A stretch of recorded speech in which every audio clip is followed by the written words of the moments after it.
Welcome back to BWO Daily, your source for news in the world of sports, entertainment, and professional wrestling from your boys at Busted Wide Open. My name is Nick Howell. And I am Sir Ian Dangerous. And today, Nick, we had to talk about the fact that yesterday they released a bit of a teaser clip for Impact's upcoming Slammiversary pay-per-view. It's coming up on July 18th. But that's the thing, is they didn't really talk about Slammiversary in this clip. Instead, they had what looked like a guy reading the news talking about a whole bunch of WWE stars being released. And they flashed images of Gallows and Anderson, Eric Young, Kurt Hawkins, Mike and Maria Kanellis, Bennett, and Rockstar Spud, a.k.a. Drake Maverick, EC3. Those are all people that were featured on this. And then at the end, they were just kind of like, yeah, they got released. Oh, by the way, Impact Slammiversary, July 18th. Cool. And people have been saying since this came out, what does this mean? What is this? Are any of these stars going to Impact? Are all of these stars going to Impact for Slammiversary? So that's like most of the major releases that happened when WWE did its big firing a few weeks ago. So of those names, Nick, who do you think is going to show up at Slammiversary? Mike and Maria Bennett are the ones that really jump out at me. They could do something. But Gallows and Anderson, if they were able to wrangle those two, you could build entire programs around those two guys as a team, as a faction, as single stars. Man, Kurt Hawkins is interesting. And EC3, that's a big one. I remember that's probably the biggest one if you combine some of the good things about in-ring work, mic skills, all kinds of good stuff. EC3 has, and the physique, right? And the He's gimmick. known for his physique. The gimmick in TNA Impact, that's where the EC3 name came from. Like, he's going home, so that would be a big one if they could wrangle him, especially with how he's kind of reinvented himself. If you've been watching him online, how he's been kind of rejiggering himself and being a little bit more serious. He looks like the Punisher right now. So, yeah, EC3 over back in Impact would, I think, be a great fit. But I agree. They've already got some stuff they've been setting up. We just found out that Ace Austin is going to be the #1 contender for Tessa Blanchard's Impact Heavyweight title. That being said, Moose is also currently saying he's the champion and that Tessa's is illegitimate. So at some point, they've got to have a unification match. You've also got Michael Elgin and Trey Miguel, who are also circling. So there's a lot of possibilities for matches at Slammiversary right now. You've also got Zach Wentz is a member of the Rascals. He also was just involved in the title picture, but then he went back over to the Rascals with Desmond Xavier, and they're going to challenge the North for their tag titles, the #1 contenders. So there's a lot going on that's currently in Impact. Is it right, Nick, to take everything that's going on, all the work that's been done in Impact, and make your pay-per-view all about, hey, what WWE stars are going to show up? What releases, what dirty leavings might appear on Impact Wrestling, right? Our seconds, our leftovers, the ones we didn't use, we discarded. But isn't that kind of classic TNA is, hey, WWE's done with them, we're going to take them. We're gonna take what they didn't appreciate and mold them into big-time, prime-time stars. That's kind of sort of TNA flavor. Yeah, I get where you're going with that. But at the same time, a lot of the people that made a big hit and big splash in TNA and Impact are now the top guys over in WWE. So which way is it? I don't. I'm looking at this going, this is okay. I'm happy for every single name we've rattled off here that if they do show up and they begin to begin the next generation. Tessa winning the championship felt like a sort of line in the sand, and we're going to switch into a new generation over on Impact. I hope at least. And if they're going to do it with all of these superstars, man, a lot of the stable of Impact as well has moved up. We've seen Brian Cage show up over on AEW now. Mm-hmm. So a lot of the top of the card over is changing over at Impact as well. Introduce all of this new talent, infuse it with some new blood. Who knows? I'm excited about this, man. Have they said anything about crowds? Are we going to have some some people likely in the audience? Not. No, it'll probably be in front of either like WWE and AEW, where you've got staff and other performers there, or it might just be no crowd whatsoever. And they've been doing more cinematic stuff themselves as well. So yeah, it's gonna be wait and see. But those are all of the stars that they put up there to say, like, hey, they all got released.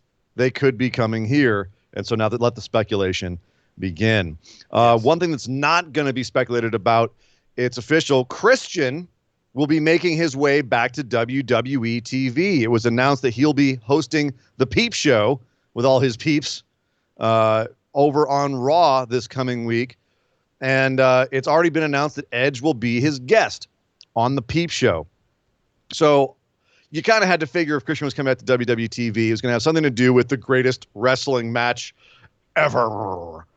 So that looks like to be what it is. The real question here, Nick, that I have is, does Christian take a bump? Does Randy Orton come out and give Christian a bump? Because right now, Christian's on the no-touch list. Yeah. He's on the no contact list. Has he been making the trips down to South America to get the stem cell stuff done too that we don't know about? I don't know, Nick, but I do know that if he comes out and takes a bump, I'm going to mark out, because that means the dude is back in the ability to work in WWE, and that would be super cool to have another one of those guys you were told would never wrestle again be able to come back and do something. So fingers crossed. If nothing else, it would be nice to see him back on WWE TV. Yeah. But I could definitely see this being a setup for one last jab from Randy Orton to Edge if he does actually take a shot at Christian. So, if he concertos Christian, oh boy. Boy. Woo. Yeah, that'd be good for a lot of reasons. They need more heat in that angle right now, and that'd be a great way to get some. Great way to get some heat.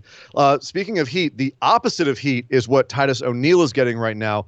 He's a finalist for the Muhammad Ali Sports Humanitarian Award, which is awesome. Other finalists are baseball's Nelson Cruz from the Twins, Kevin Love from the Cleveland Cavaliers over in the NBA, Devin and Jason McCourty from the Patriots in the NFL, and Maya Moore from the Minnesota Lynx over in the WNBA. So he's in very fine company there.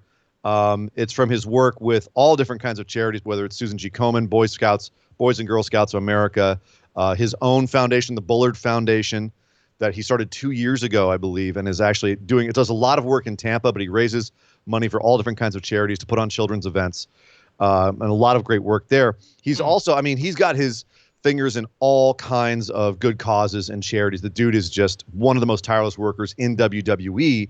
And he's still in WWE. He said that he's far from retiring, but not everyone can be on air at once, and it gives him time to go and do these other projects, which WWE more than approves of, as you can imagine. This last Saturday, he hosted an Instagram live conversation with Dave Batista, the Tampa Police Chief, Brian Dugan, and the Hillsborough County Sheriff Chief, Chad Chronister. So they all had a conversation about everything that's going on right now in America as it relates to the passing of George Floyd, the murder of George Floyd. So he said it was a very uncomfortable conversation, but he said, quote, "The uncomfortable conversation is the way you feel uncomfortable. Some of y'all go to football games all the time. It's hot or cold as I don't know what, and you're still uncomfortable. But you'll sit through that football game because you're interested, you're invested, you bought that ticket. It doesn't matter how hot it is, especially here in Tampa. You bought a ticket to go see Tom Brady perform. You're going to sit in that. It could be lightning and monsooning, and you'll be right there. So all I'm asking is, in the midst of this and prior history before this, be willing to be uncomfortable, be willing to ask and have questions and give answers. Don't brush aside people's hurt and anger and try to politicize it and say, if Colin Kaepernick were kneeling because of this reason, police brutality, you make it about the flag, or you make it about the military and this and that. No, this is why he kneeled. We raised fists because we wanted to be liberated from this type of behavior. So he is taking a very strong stance and having those uncomfortable conversations. So props to that man for getting out. More of this, please, nationwide. Yeah, this kind of we need to have those uncomfortable conversations. Exactly. It's not a matter of whether we want to or not anymore. It needs to happen. We bought the ticket. And Titus gonna Titus. I'm just gonna say that. Thank you, Titus. Love you, Titus. Thank you for leading the charge with some of these activities, and congratulations on being a finalist for the Muhammad Ali Humanitarian Award. That's fantastic, dude. Thank you. Big time. Big time. Yeah. You did it way better than I didn't know what I was doing. Bushi Road has announced that it's going to try to resume live shows at some point. They are starting to take antibody tests. Their stars are, that is. That, of course, means Stardom, New Japan are looking at possibly eventually reopening, even though Hiroshi Tanahashi from New Japan just came out and said that they wanted to be as responsible as possible and possibly be like the last sports groups to reopen. They are starting that process right now, it looks like, by starting to test their stars and seeing who may have had this disease already and going from there. So the process has been started over in Japan. They ended their lockdown at the end of May. So they're starting to spin back up over there. So we may see the return of New Japan and Stardom very, very soon. And finally, it was also announced that Chris Jericho's Rockin' Rager at Sea will be setting sail from Grand Bahama once again, February 1st through 5th in 2021. This will be the third edition of the Rockin' Rager, if it actually happens, because who knows where we'll be come February of next year, man. Who knows? I know we will be right here doing Busted Wide Open. That is what is guaranteed. But other than doing a cruise on the, at sea with a bunch of wrestlers and fans, who knows? Who knows what's going to happen? Yep. But that is the news, Nick. Thank you very much, Surrey and Dangerous. And thank you guys for tuning in to BWO Daily. Make sure you're subscribed right here to our channel at youtube.com/bustedwideopen. Give us a thumbs up on this video if you liked it and any other videos you watch. Also, make sure you got your notifications turned on so you get notified anytime we put up new content or go live on Tuesdays and Saturdays for our main shows. All of the links to all of those social media groups and all that stuff can be found in the description below. Thank you very much for watching. My name is Nick Howell. You can find me on Twitter at DataCenterDude. And I am Sir Ian Dangerous. You can find me on Twitter at Sir Ian Dangerous. And we will see you guys next time.